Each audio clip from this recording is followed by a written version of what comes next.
Welcome to file number 06-The verdict.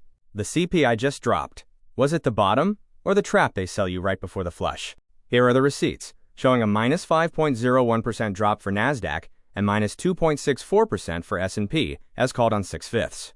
NDX puts saw a plus 1,789% gain, and the book closed with a $333,000 profit. This is where we stand. 6 days ago I drew the line, and the tape obeyed.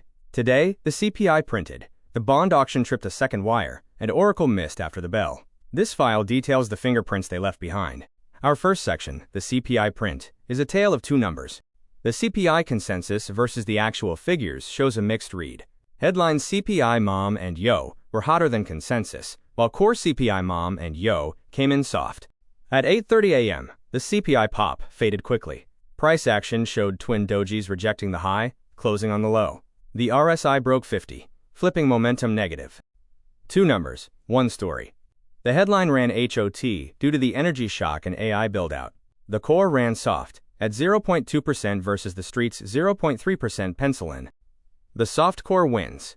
The Fed can wave off the hot headline, which is due to energy and data center power. Core X energy is stabilizing, and we are lapping last year's tariff inflation prints. Simply put, the soft core data just ended the rate hike thesis. Soft core provides the ammunition for the new Fed anchors. They are not hiking into this. They will use the cool core to pin yields and let the long end dictate the market. The strategy is exactly the transitory playbook. Despite all this, the tape is still red. The CPI bounce was sold by lunch. The question is, what actually broke it? Let's follow the fingerprints. Next we move to the intraday autopsy. The market signals were given to us in plain sight. Wicks are price rejection. Twin dojis tagged the highs near SPY 731, with long upper wicks and closing on the low. Every buyer at that price was rejected. They were happy to sell today where they refused yesterday. The RSI broke 50, flipping momentum. The twin dojis rejected the high, closing on the low, as the chart clearly shows the momentum shift below the neutral 50 line. Looking at the moving average map, losing the 12 means you are playing hot potato. Below the 22, the bears are in charge, as the 22 was rejected. Below the 55, institutional support is gone, meaning big money stepped off the bid. The chart clearly shows a head and shoulders pattern. The neckline breaks, retests, and then fails, which is a textbook distribution pattern. The previous close was the decision point. Price popped over the prior close, tested it, and then sold off. Yesterday's rally was bait, and today delivered the exact opposite. Friday's close is the line the whole week answers to. Where they wouldn't sell yesterday, they sold today. This rejection was signaled first by the wick. Our third section is about the 700 line, the one number that matters. This chart shows the QQQ 700 put wall. The 700 put wall was pierced.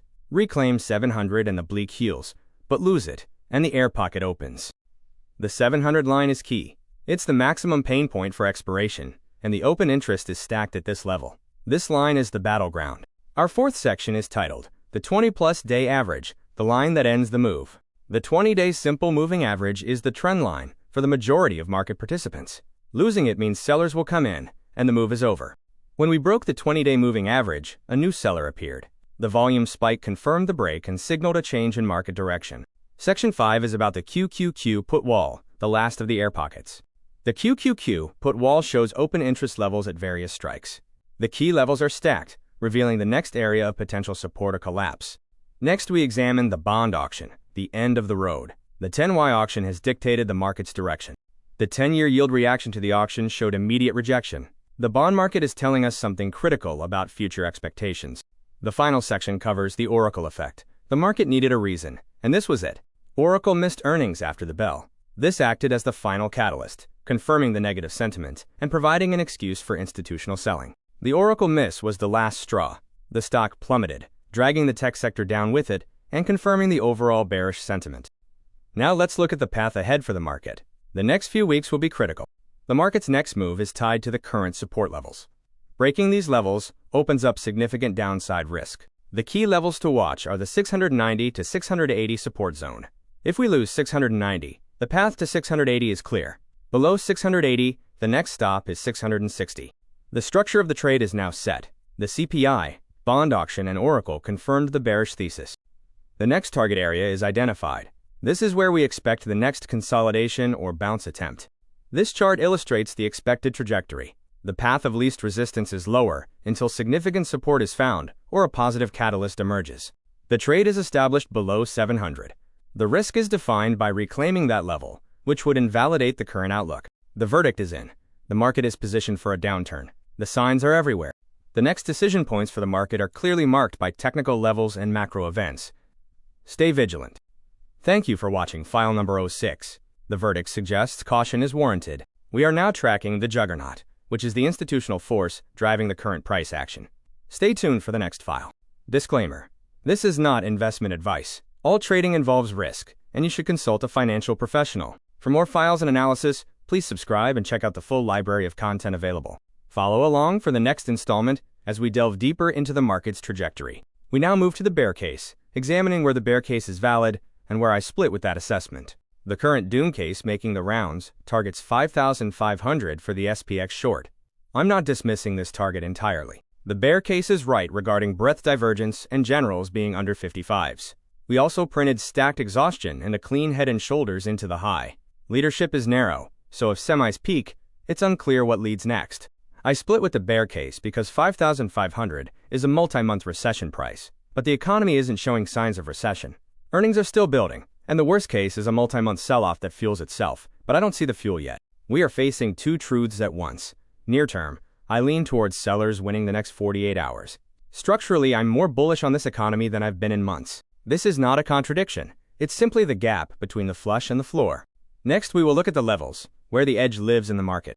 For the S&P 500, the downside shelf levels are 7,120, 6,995, 6,810, and 6,590.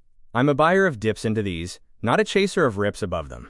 The Nasdaq 100 downside shelf levels are 27,711, 26,769, 25,028, and 24,487. The 26,769 area is where I hunt on a CPI fade plus SpaceX drain combination. This table shows the level matrix and today's tape. Remember to confirm these levels on your charts before sizing. The macro magnets point to 90 greater than 119 for a crude pivot and a war premium target on a real escalation. Also, the 10-year yield magnet is 5.00%, with soft core versus weak auction deciding it.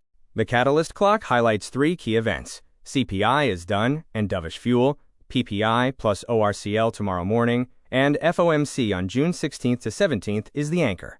Finally, let's discuss the playbook, how I trade the gauntlet. My approach is top-down, every time.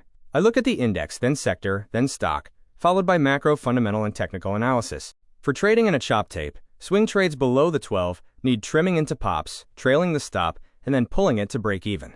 Mark the 8:30 and 1 o'clock bars, as those prints become tomorrow's support turned resistance. Buy dips into the shelves and avoid chasing rips into resistance. Let displacement confirm.